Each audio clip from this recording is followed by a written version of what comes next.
શ્રી લક્ષ્મીનારાયણ દેવની જય, શ્રી નરનારાયણ દેવની જય. ઈષ્ટદેવ ભગવાન શ્રી સ્વામિનારાયણ, પરમ પૂજ્ય ધર્મધુરંધર આચાર્ય મહારાજ શ્રી, પરમ પૂજ્ય ભાવ્ય આચાર્ય શ્રી લાલજી મહારાજ શ્રી, વ્યાસ ગાદી ઉપર બિરાજમાન સંપ્રદાયના વિદ્વાન અને કથાકાર વડીલ શાસ્ત્રી સ્વામી જ્ઞાન સ્વામી,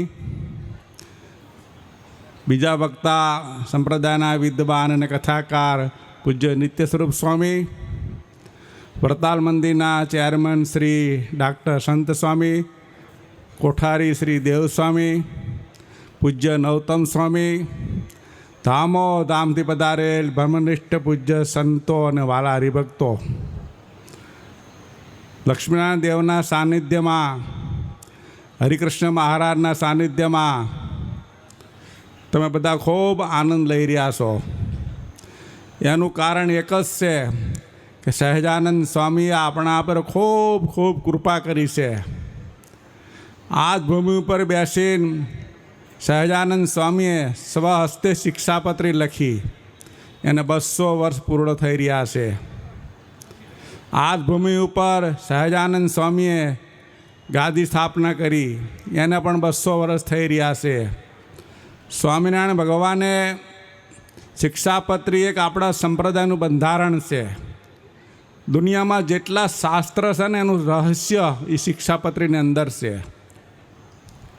સ્વામિનારાયણ સંપ્રદાયની જવાબદારી ધર્મકુળને સોંપી, તે પણ આ જ ભૂમિ છે. એવી ભૂમિ ઉપર બેસીને આપણે કથા વાર્તા સાંભળી રહ્યા છીએ, ધર્મકુળના દર્શન કરી રહ્યા છીએ. ધામો ધામથી પધારેલ બ્રહ્મ સંતોના દર્શન આશીર્વાદ તમે લઈ રહ્યા છો.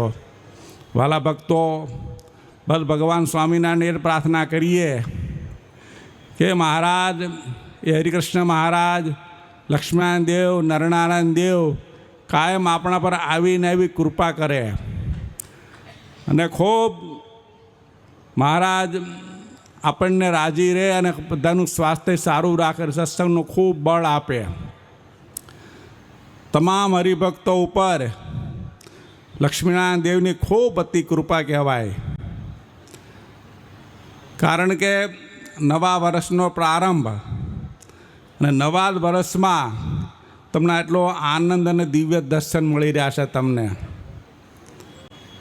અમે અમદાવાદ મંદિરથી નીકળ્યા, અમને એમ થયું કે ભગવાને આપણા પર કેટલી કૃપા કરી છે કે દ્વિશતાબ્દી મહોત્સવના દર્શન થઈ રહ્યા છે. થોડા સમય પહેલાં લક્ષ્મીનારાયણ દેવનો દ્વિશતાબ્દી મહોત્સવ ઉજવવાનો, ત્યારે પણ અમે દર્શન કરવા આવ્યા હતા અને ખૂબ આનંદ આવ્યો હતો. આજે પણ આ ભૂમિ, આ દેવ, આ ધર્મકુળ, આ સંતો, એમના દર્શન કરીને પણ અમને ખૂબ ખૂબ આનંદ આવ્યો. બસ વાલા ભક્તો, ભગવાન એ પ્રાર્થના કે મહારાજ અમને કાયમ આવો અને આવો આનંદ અપાવતા રહેજો. જય સ્વામિનારાયણ.